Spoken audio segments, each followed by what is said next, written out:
Back in early 1923, the entire world was obsessed with the story of archaeologist Howard Carter and his sponsor, Lord Carnarvon. They had just broken the seal on King Tut's ancient tomb. But just a few months later, this story of treasure and discovery took a super dark turn. Lord Carnarvon was dead.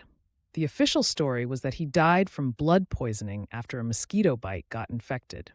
But the newspapers, always looking for a juicier story, cooked up a completely different tale.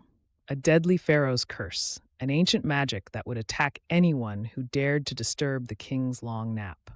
For 100 years, that legend has stuck. But the truth is way more scientific, and honestly, a little more terrifying than any ghost story. The real killers weren't angry spirits, they were silent, microscopic assassins that had been waiting patiently for thousands of years. The whole curse story really blew up thanks to a series of creepy and tragic events, starting with Lord Carnarvon himself. After the tomb was opened, he got a mosquito bite on his cheek. A little while later, he accidentally cut it open while shaving, and that cut led to a deadly infection. The legend says that on the very night he died in Cairo, a massive power outage hit, plunging the entire city into total darkness. And at that exact same moment, all the way back in England, his favorite dog supposedly let out a howl and just dropped dead. After that, the spooky stories just kept coming. A wealthy American named George J. Gould died from a fever right after he visited the tomb. The radiologist who x-rayed the mummy, Sir Archibald Douglas Reed, died from some mysterious illness. Even Carter's pet canary was supposedly eaten by a cobra, the royal symbol of the Pharaohs, on the exact day the tomb was opened. The press went wild with this stuff, creating this story of supernatural revenge. It got so huge that Sir Arthur Conan Doyle, the guy who created Sherlock Holmes, publicly suggested that Carnarvon's death was caused by supernatural bodyguards protecting the tomb. And just like that, a legend was born, and the world was officially freaked out. So, every good curse needs a scary warning label, right? The media and the popular legends all claimed that a terrifying message was found inside the tomb, something like, "Death will slay with his wings whoever disturbs the pharaoh's peace." It's a great line, totally sounds like something out of a Hollywood movie, and that's pretty much what it is, completely made up. The truth is, no curse like that was ever found carved into King Tut's tomb. Not on the walls, not on the coffin, not anywhere. Egyptologists who have documented every single thing in that tomb have confirmed this again and again. These dramatic warnings were just hype, probably invented by reporters to sell more newspapers. Now, it's true that some very ancient Egyptian tombs from a much earlier period do have protective warnings, but they're rare. And they were usually aimed at the tomb's own priests, telling them to stay pure and do their jobs right, not threatening future explorers. The idea of a mummy's curse was already a popular scary story back then, and the media just slapped that spooky narrative onto the biggest archaeological discovery in history. Howard Carter himself might have even used the rumors to his advantage, hoping the crazy stories would scare off tourists and keep them away from the delicate dig site. The curse was a myth, but it was a useful one. So, if there wasn't a magic curse, what really happened? The story shifts from superstition to science when we stop looking for ghosts and start looking at biology. Just imagine a room perfectly sealed off from the rest of the world for over 3,000 years. It's like the ultimate time capsule. It's dark, it's undisturbed, and it's filled with organic things left as gifts for the pharaoh: grain, bread, fruit. That is the perfect environment for something much more real than a curse to grow: microscopic organisms. Think of it like this. If you seal food in a container and forget about it for years, what do you find when you open it? Mold.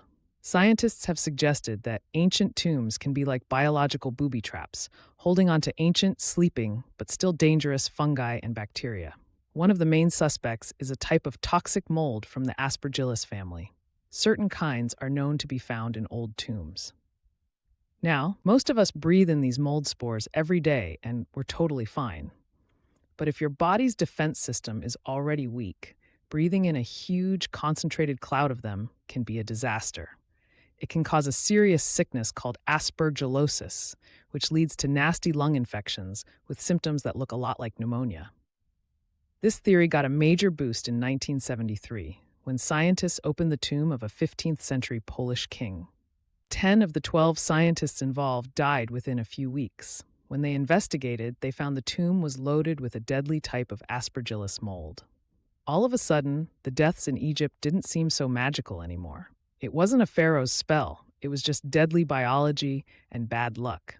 The killer wasn't a ghost, it was a spore. This brings us right back to the first and most famous victim, Lord Carnarvon. If we look at him not as the target of a curse, but as a medical patient, the story becomes crystal clear.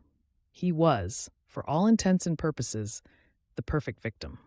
Yes, he officially died from the infected mosquito bite, which was a common and deadly problem before we had antibiotics.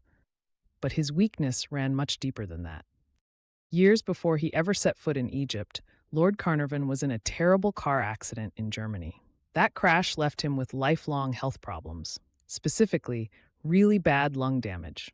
His immune system, his body's security force, was already struggling, and his lungs were his biggest weak spot. For a man in his condition, walking into a sealed room and breathing in a cloud of ancient, concentrated mold spores would have been incredibly dangerous. A healthy person might have just coughed a little and been fine, but Carnarvon's body was uniquely vulnerable. Think of a castle.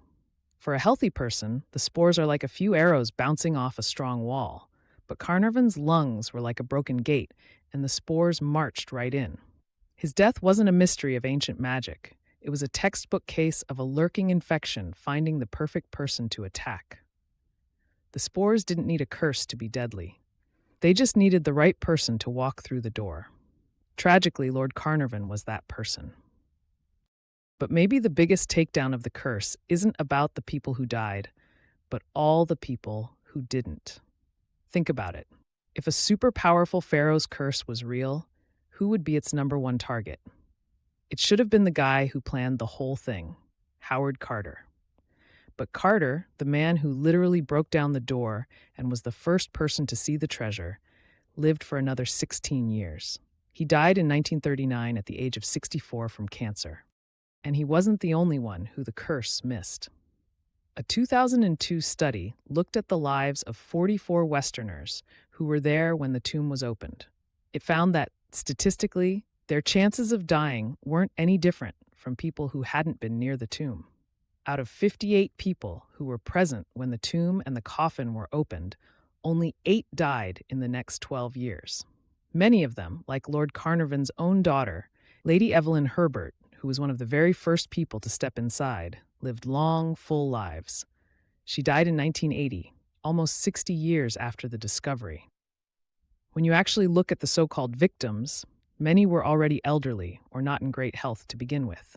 Their deaths weren't statistically strange for that time period. The curse starts to look less like an angry ghost and more like a series of sad, but totally explainable coincidences that were blown way out of proportion by the media. The line between myth and science is such a fascinating place. These stories show how easily we can believe in the supernatural, but also how science can give us answers that are just as mind-blowing. If you love digging into the truth behind historical mysteries and tearing down popular legends like this one, make sure to hit that subscribe button and ring the notification bell. You won't want to miss what we investigate next.